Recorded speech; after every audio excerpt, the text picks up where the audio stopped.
चित्त मच्छिंदर गोरखाया में आप सबका स्वागत है। जय भारत, जय हिंद, जय जवान, जय विज्ञान, जय अनुसंधान। चित्त मच्छिंदर गोरखाया में हम देश की और दुनिया की सांप्रत परिस्थिति की चर्चा करते हैं। पूरे विश्व में परिवर्तन हो रहा है और ये परिवर्तन कैसे हो रहा है वो शायद किसी को पता नहीं है। सब बोल रहे हैं कि हम ये कर रहे हैं, वो कर रहे हैं, वो कर रहे हैं, मगर आप कैसे कर रहे हैं? ये डिवाइन महाकाल का प्लान है। डिवाइन महाकाल ने भारतवर्ष और दुनिया के लिए 100 साल का प्लानिंग कर दिया है और 100 साल के प्लानिंग में पूरे देश को बदलना है, पूरे विश्व को बदलना है और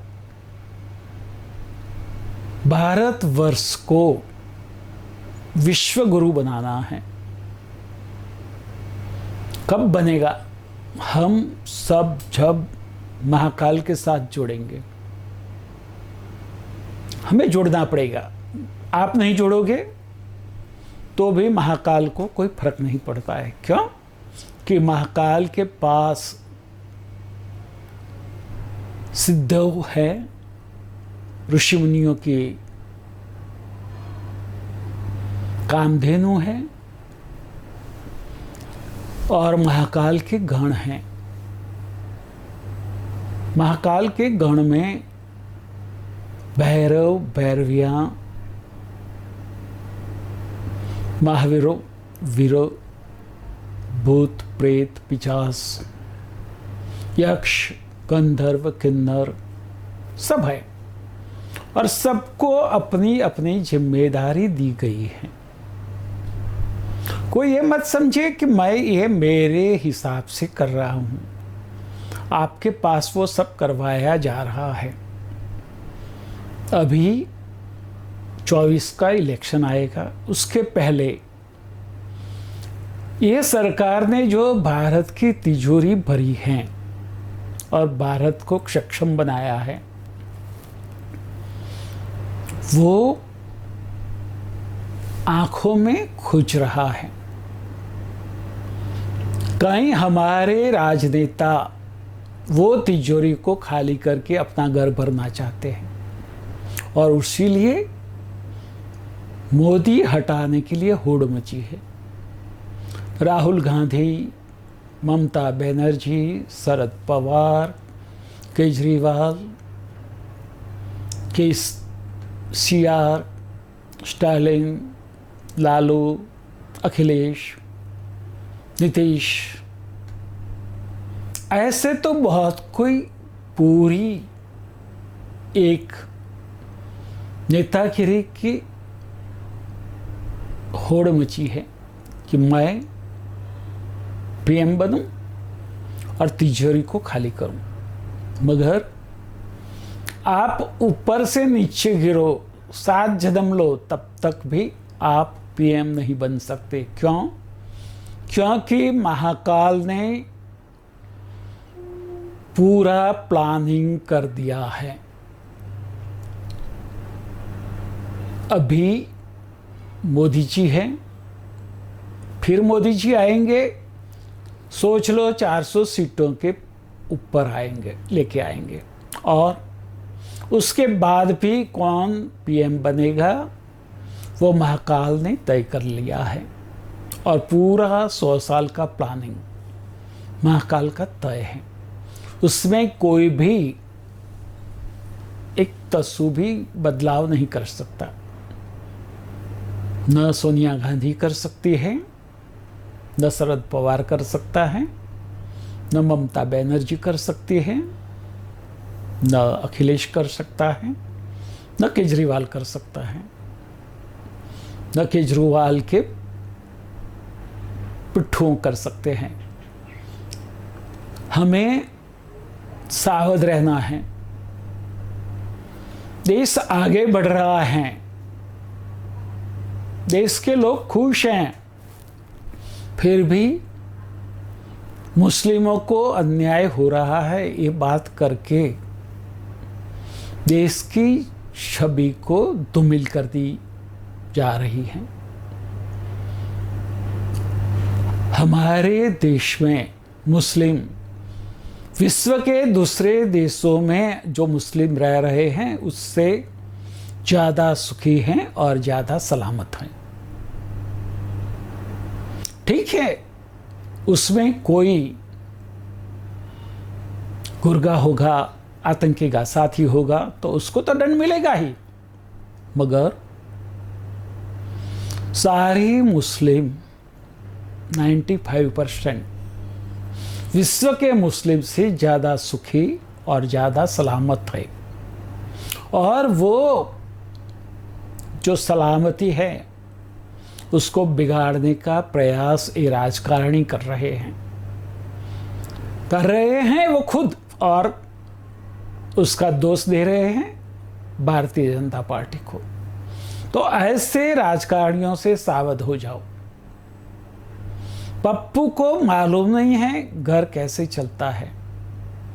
वो आटा लीटर में बेचता है, आलू में से सोना बनाता है,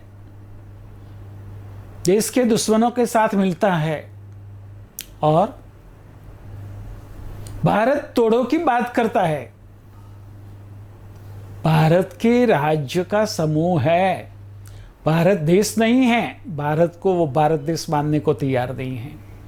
जिसको भारत का संविधान क्या है, भारत देश क्या है वो पता नहीं है, वो भारत में रहने के ही लायक नहीं है। सत्ता की बात तो दूर, ऐसे लोगों को सत्ता से दूर रहना पड़ेगा, हमें दूर रखना पड़ेगा। और उसके साथ अमेरिका, रशिया, चीन, ब्रिटेन, तुर्की, सऊदी अरब, वो सब के एजेंट हमारे अंदर बैठे हुए हैं देश में, और वो देश को आगे बढ़ने से रोकना चाहते हैं। ऐसे लोगों से सावध हो जाओ, जागो, अपना हक के लिए लड़ो और राष्ट्रवाद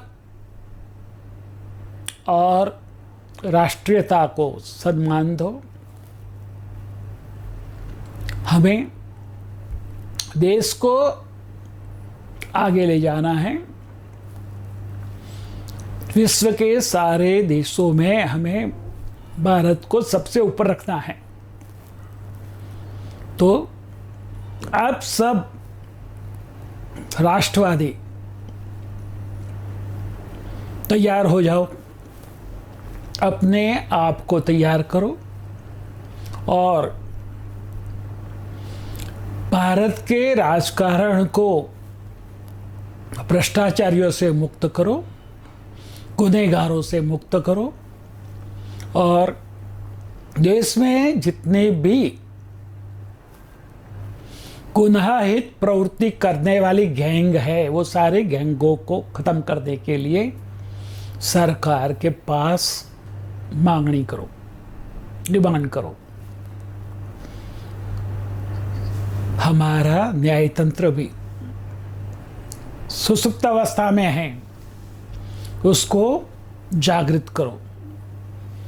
त्वरित न्याय, सही समय पर न्याय मिले, उसी लिए बंधारण में बदलाव करना पड़े तो करो। एक देश, एक शिक्षण, वन नेशन वन एजुकेशन, सबके लिए एक ही एजुकेशन, एक ही करिकुलम, ये बात को हमें स्वीकारना पड़ेगा। और एक दूसरे के प्रति संभाव जागे, उसकी बात हमें आगे बढ़ानी पड़ेगी। देश को आगे ले जाना है तो जो देश में जितने भी धर्म हैं वो धर्म सब अपने अपने धर्म में खुश रहे, पालन करें, किसी की निंदा न करें और किसी को अपने रास्ते से भटकाए नहीं।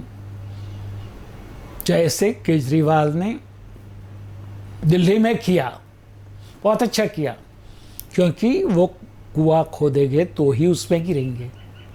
पूरा देश ने वो देखा और सबको भेजो, वो ही वीडियो इलेक्शन कमिश्नर को भी भेजो और डिमांड करो कि ऐसी पार्टियों को इलेक्शन से दूर रखो, इलेक्शन लड़ने से बान करो। चाहे वो कांग्रेस हो, आप हो, समाजवादी पार्टी हो, कोई भी हो। प्रजा को जागरूक होना पड़ेगा, अपने हक के लिए लड़ना पड़ेगा और अपनी संस्कृति बचाने के लिए आगे आना पड़ेगा। भगवान उसकी मदद करते हैं जो खुद को मदद करने को तैयार है। तो अपने आप को तैयार करो, सामर्थ्यवान बनाओ, शक्तिशाली बनाओ और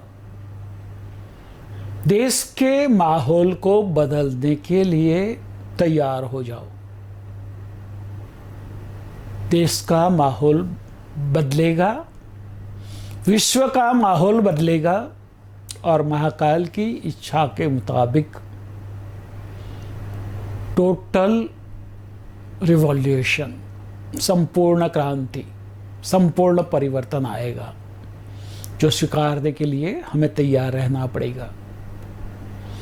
तैयार रहो परिवर्तन के लिए। अपने आप से शुरुआत करना है और पूरे विश्व में अपने देश की शान बढ़ाना है। अमेरिका से लेकर दुनिया के सारे देश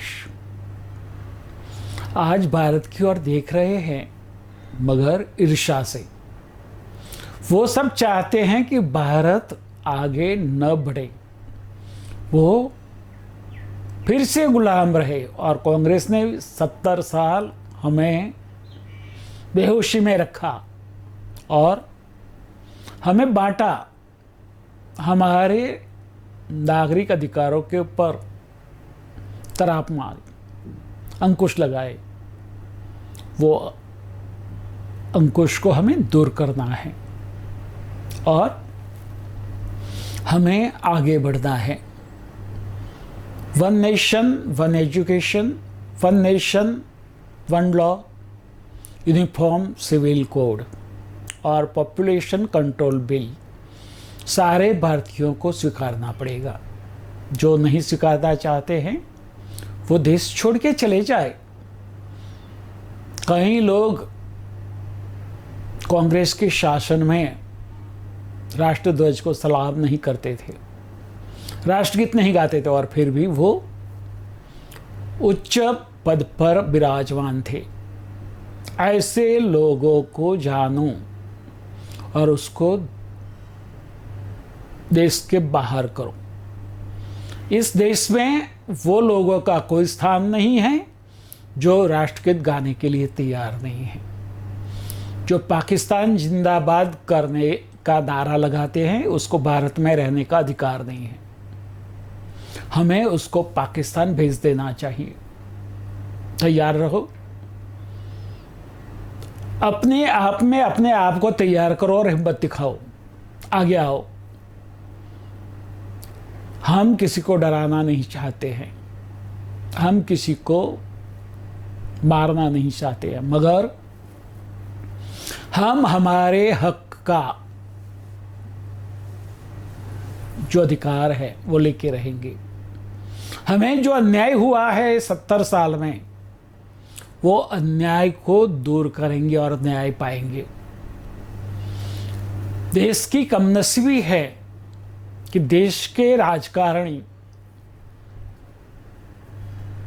कितनी नीच कक्षा पर गिरे हुए हैं कि हिंदुओं की संस्कृति को, मंदिरों को आक्रांताओं ने तोड़ा, उसके ऊपर मस्जिद बनाई और वो जैसे थे कि स्थिति कायम रखने के लिए बिल लाते हैं। कांग्रेस किसको वो मूर्ख समझ रही है, हिंदुओं को मूर्ख समझ रही है। देखो, वो लॉ खत्म करना पड़ेगा और मुसलमानों को भी ये समझना पड़ेगा कि जहां मंदिर थे वहां तोड़ के मस्जिद बनाई गई, उसके ऊपर हिंदुओं का अधिकार है और वो उनको देना चाहिए। वो हमारा अधिकार है।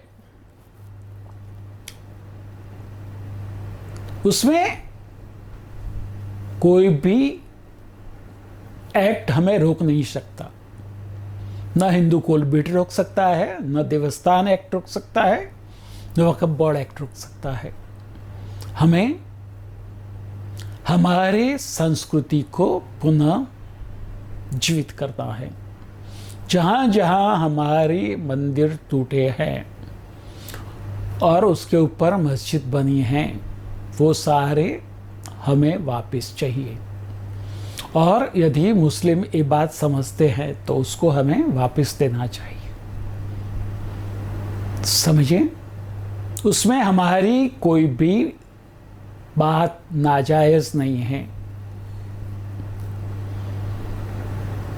और जो पार्टी हिंदुओं का द्रोह कर रही है उसको हिंदुस्तान में राज करने का अधिकार नहीं है। सारे हिंदू सावध हो जाए। हिंदुओं में कोई वर्ण नहीं था। सप्तर्षियों में श्रेष्ठ वशिष्ठ ऋषि, जिनकी शादी दलित में भी दलित, महादलित जिसको लालू बोलते हैं, वैसे महादलित की कन्या के साथ हुई थी। और वशिष्ठ और अरुंधति दोनों के नाम पर आज नक्षत्र है। तो वो सनातन धर्म वर्णविहीन था, वर्णविहीन है और वर्णविहीन रहेगा। लोग एक दूसरों को भ्रमित न करें, धिक्कारे नहीं।